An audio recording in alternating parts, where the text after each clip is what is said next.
ole voin chu hei gym ma kaleng lut fe katil then na lam ani vak lo wanga ni ka zong chang mel lo riau mai na kan lut ton chia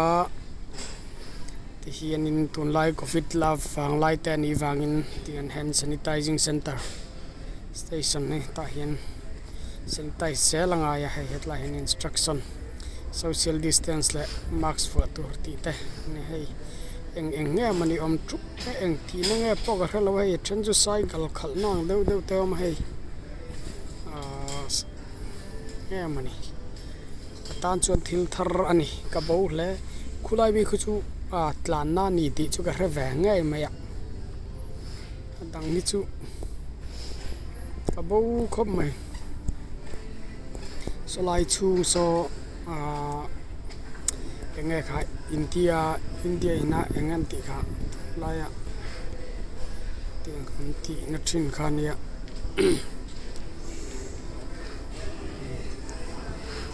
ei ka thọ pui theo in exaran la na sak khop maya trong plan hi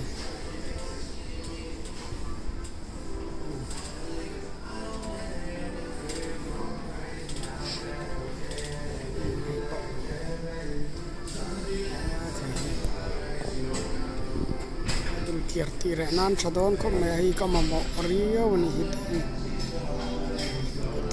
zong takan nine hei po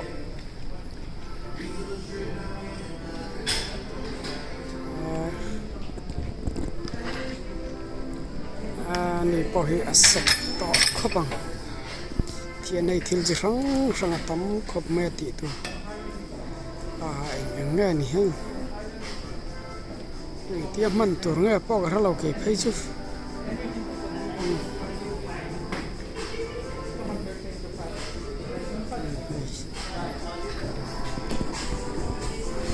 so ta pasan mi te pon tlana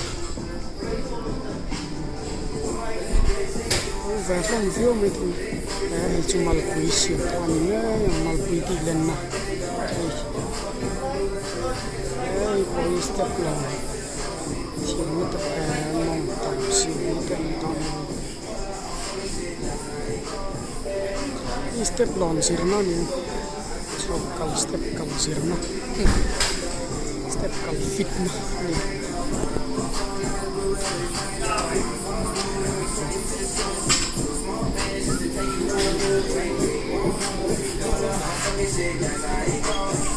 ini tu ini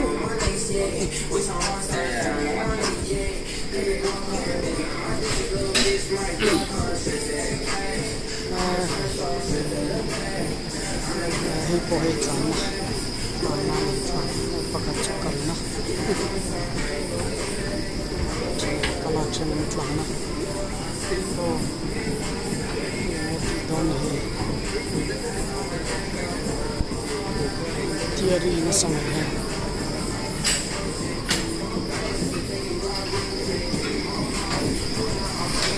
just so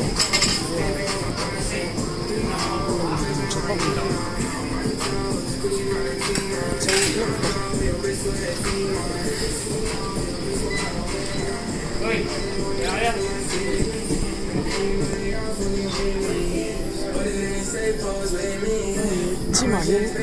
các lăng cái gì trên này car lẽ trong cái gì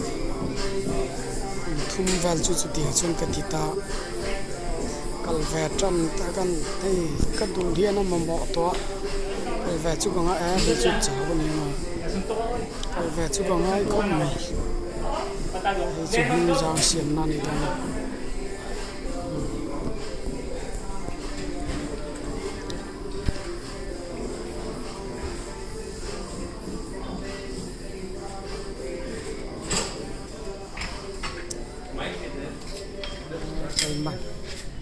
hian man choi lo in ti hian in